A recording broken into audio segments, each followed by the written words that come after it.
Bagus nih. Aduh, Jadi ingat waktu jadi host di TVRI.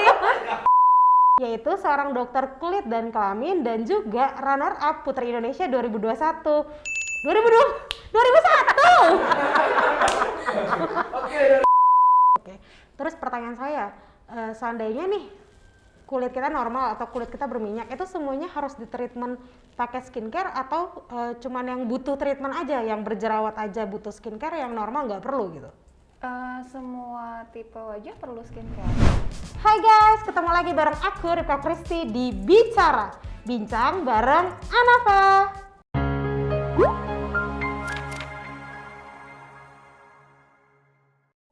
Nah, kalau episode sebelumnya kita bertemu dengan Bu Wiwi Sulastri sebagai R&D dari Anafa Secret, kali ini kita kedatangan tamu yang lebih istimewa lagi.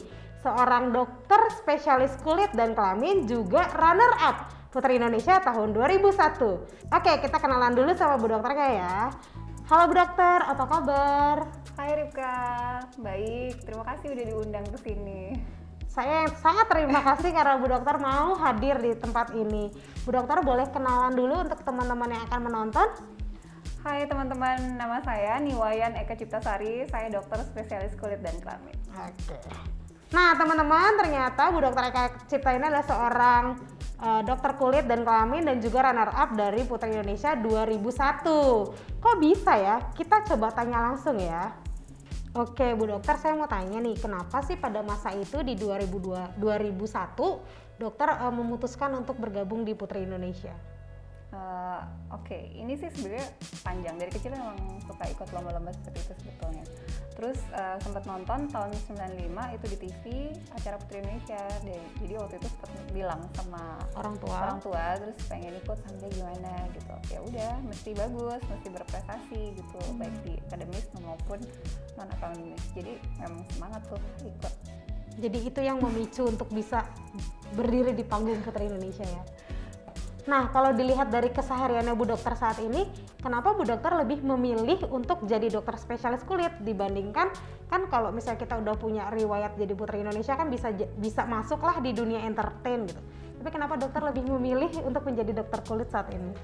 Oke, kalau hidup kan memang mesti Memilih, kan, iya. gitu. Jadi itu ada step-stepnya. Waktu saya kepilih jadi runner up Putri Indonesia itu tahun 2001, kebetulan saya lagi mau pas di fase koas dokter muda, jadi memang harus diselesaiin itu. Nah, ya kan, begitu itu diselesaiin, udah jadi dokter umum dong. Iya. Nah, kepikiran untuk lanjut aja gitu, ngambil spesialis gitu. Jadi memang ke dunia itu karena waktunya memang Pas fokus untuk lanjut dulu, ya udah. Jadi emang Dilanjutin deh sampai spesialis. tapi sering nggak sih dapat tawaran-tawaran untuk gabung di dunia entertain? Lumayan beberapa kali. Tapi karena memang waktu itu masih pendidikan ya kita fokus ke situ dulu. Tapi memang terbukti ya dari tahun 2001 jadi runner up Putri Indonesia sampai sekarang dokternya masih cantik banget guys, gila. Oke. Oke, nah dari sebagai dokter kecantikan, dokter sudah berapa lama sih berkecimpung di dunia kulit dan kelamin ini? Saya lulus spesialis itu tahun 2010. Jadi dari itu udah langsung praktek. Jadi udah 11 tahun ya sekarang. 11 tahun. Nah, selama 11 tahun ini punya nggak sih pengalaman yang paling berkesan saat nanganin masalah kulit gitu? Banyak sih, jadi karena kalau di kulit dan kelamin itu kan keluhannya pasti bervariasi sekali. Cuman ya rata-rata yang namanya manusia gitu bener tuh, nggak ada pernah puasnya gitu. Kadang apalagi kalau sudah menyangkut tentang kecantikan. Padahal kita nih ngelihat pasiennya misalnya udah bagus kulitnya, udah cantik cukup, cuman masih aja ada yang mau dirubah juga gitu. Jadi standarnya tuh emang beda sih. Wow, ada maunya aja gitu kan kadang pasiennya gitu. Yang paling berkesan dong dok? Apa ya, biasanya tuh gini, jadi kalau misalnya datang ke kita gitu, saya pengen kulitnya kayak dokter, padahal kita nih ngeliat pasiennya, dia kulitnya jauh lebih bagus dari saya. Jadi kayak sering, maksudnya tetep kayak pengennya kayak dokter gitu. Wow. Padahal sebenarnya kalau kita menilai itu dia udah bagus banget kulitnya terus udah cakep. Wow. Kadang ekspektasinya mungkin atau pengennya ya beda-beda kan tiap orang. Tapi emang beda banget sih. dokter beda banget. Cantiknya banget gitu. Aduh, padahal ini kita cuma ngelihat matanya aja ya, karena mukanya nggak dibuka karena kita masker ya. Tapi emang dokternya cantik banget, dari matanya aja kita udah Tapi bisa itu tahu. membantu banget sih pakai masker sekarang. Kenapa gitu? Jadi kita kayak nggak perlu dandan apa-apa, lewat mata aja gitu kan. Sama semuanya kelihatan. Nilai positif dari pandemi 2021 versi dokter Eka Cipta ya. Jadi ya kita nggak perlu make upan lagi, pakai masker. Good. Yang sebelah sana kayak seneng, tuh kan seneng dia. Oke, sebelum kita lebih lanjut dan lebih dalam lagi bicara tentang skincare sama dokter Eka Cipta, kita mau main game dulu ya. Oke, ada game. Ada dong, biar seru. Nah, oke dok. Kok deg-degan? Nah ini di sini tugasnya emang bikin dokter Eka Cipta deg-degan. Oh, oke. Oke. Jadi dokter harus jawab cepat ya. Saya kasih pilihan pertanyaan, dokter harus jawab yang cepat. Oke? Oke. Yang pertama, Ya. cantik nggak terkenal atau jelek tapi terkenal?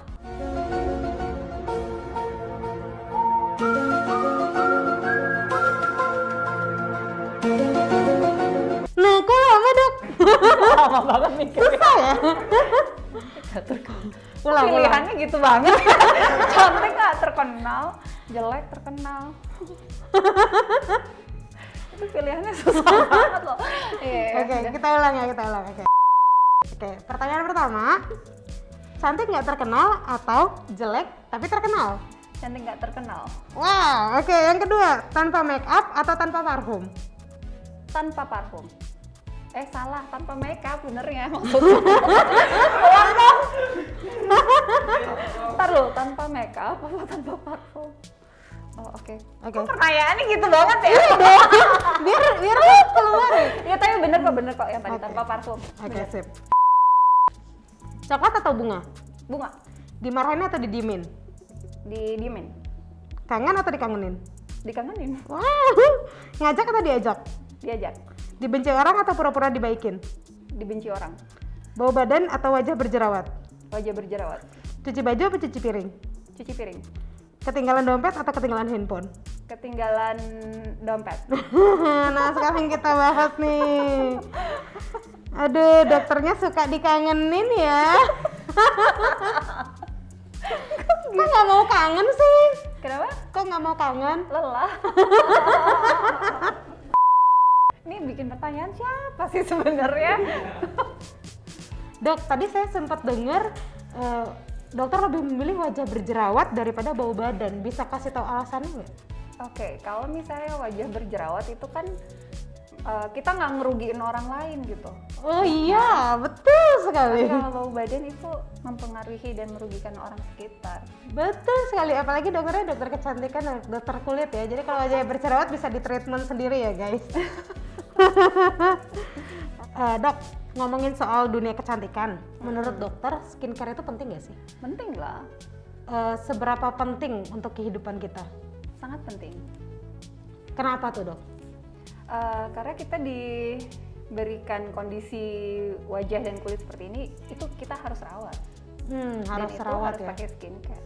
Oke, terus pertanyaan saya, seandainya nih kulit kita normal atau kulit kita berminyak, itu semuanya harus di treatment pakai skincare atau cuman yang butuh treatment aja, yang berjerawat aja butuh skincare, yang normal nggak perlu gitu? Semua tipe wajah perlu skincare. Kalau misalnya memang tidak ada masalah kulitnya, itu kita jaga supaya dia tetap seperti itu, karena kan usia terus bertambah, aktivitas kita juga bertambah, paparan terhadap matahari pasti juga terus terjadi. Nah itu yang harus kita rawat. Oke, sebenarnya apa sih yang akan terjadi di hari tua kita kalau seandainya dari muda kita nggak jaga penampilan kita atau wajah kita? Oke, yang paling simpel, misalnya nih kita sering aktivitas di luar gitu ya, sering terpapar sinar, tapi kita tidak pakai sunblock, itu sudah dari dini kita tidak lakukan itu, ya nanti kalau bertambahnya usia itu terjadi penuaan dini. Jadi kenapa sekarang kita lihat usianya masih muda kok lebih boros ya wajahnya gitu dari usianya kalau kita lihat, atau saya dulu nggak apa-apa, dulu wajahnya baik, bagus gitu, nggak ada masalah, tapi setelah usianya bertambah lebih dewasa lagi kok udah mulai timbul masalah seperti flek atau hiperpigmentasi kayak gitu. Wow, berarti sebenarnya kita harus mulai menjaga wajah kita tuh dari umur berapa? Baiknya kita mulai pakai skincare tuh dari umur berapa, Dok?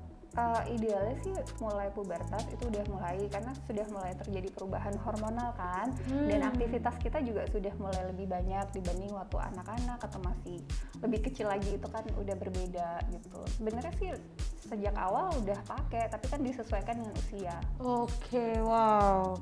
Tuh sebenarnya ini ya beda banget sama yang kita tahu. Kalau di Indonesia itu kebanyakan orang mulai pakai skincare ketika kulitnya bermasalah gitu. Tapi ternyata sebagai dokter kulit dan kelamin, dokter Eka bilang harusnya dari awal, dari dini supaya kulit kita tetap terjaga gitu. Dari kecil pun kan udah pakai skincare kan sebenarnya dari bayi, ya nggak sih? Oh itu yang lotion. Oh, ya kan, lotion iya, pelembab itu kan memang udah skincare. Cuman untuk di wajah biasanya tunggu ada masalah dulu kalau orang Indonesia ya kan ya, kebanyakan kan yang gitu. kita bilang skincare itu kan secara umum, nggak selalu yang harus di wajah kan. Apapun perawatan tentang kulit yang kita berikan itu kan skincare. Itu namanya skincare. Oke, sip. Nah dok, kalau kita fokus di wajah nih, sebenarnya cowok itu butuh skincare khusus wajah nggak sih? Atau biasanya kan kalau cowok tuh gengsi ya pakai skincare kayak gitu, sebenarnya mereka butuh nggak sih? Butuh tetap. Yang paling simpel itu sunblock. Yang paling simpel tuh sunblock. Ya, tabir surya. Oke nih, aku lanjut ke pertanyaan yang lebih dalam ya dok ya. Kita fokus di skincare yang wajah. Kalau zaman sekarang kan banyak banget tuh skincare dengan brand-brand tertentu yang memang menggunakan banyak sekali zat aktif di dalam skincare-nya. Ada yang pakai niacinamide, glutathione, terus AHA, BHA. Sebenarnya itu aman nggak sih digunakan untuk kulit kita? Aman, kalau yang disebutin tadi itu aman. Itu memang boleh digunakan. Dan biasanya kan produk itu akan dicampur dengan beberapa bahan, nggak satu aja. Nah, seberapa benarkah zat-zat itu bisa memperbaiki kulit? Misalnya kan kalau niacinamide itu kan bisa diplot sebagai pemutih. Benarkah dia bisa memutihkan gitu? Bagaimana cara kita tahu kalau itu dia benar-benar aman untuk memutihkan wajah kita? Oke. Kalau saya sih daripada istilah memutihkan, saya lebih senang pakai istilah mencerahkan.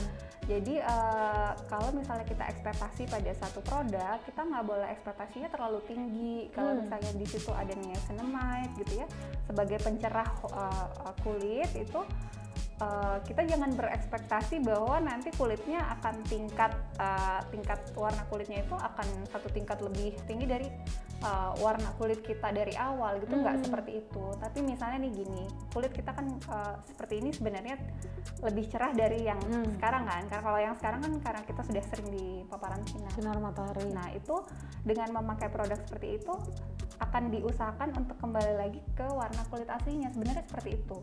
Tapi sekarang efektivitasnya seberapa sih? Nah itu kan balik lagi aktivitas sehari-hari kita seperti apa gitu. Apakah dia memakai tabir surya atau tidak? Apakah dia memang sering terpapar sinar atau enggak gitu. Jadi masing-masing orang pasti akan hasilnya beda. Oke, berarti sebenarnya kita nggak boleh terlalu berekspektasi dari misalnya ton kulit warna 5 jadi ton kulit warna 2 itu kayak nggak bisa kayak gitu, nggak kayak gitu sih kerjanya.